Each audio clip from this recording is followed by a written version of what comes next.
聖經列王紀下19章11節，你總聽說亞述諸王向列國所行的，乃是盡行滅絕，難道你還能得救嗎？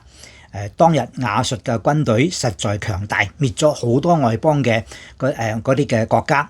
當呢個大軍壓到呢個猶大攻打猶大嘅時候，呢個係俾猶大王希西家嘅一個好大嘅一個嘅挑戰。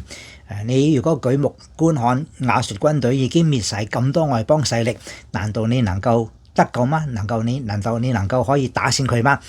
當我哋喺環境當中有好多嘅壓力嘅時候，但願求主俾我哋有力量，讓我哋嘅眼睛係定睛嘅仰望我哋嘅救主，唔好望嗰個嘅環境，環境惡劣，但係我哋嘅救主耶穌基督可以幫助我哋應付一切嘅問題。依靠主，我係鄧英善牧師。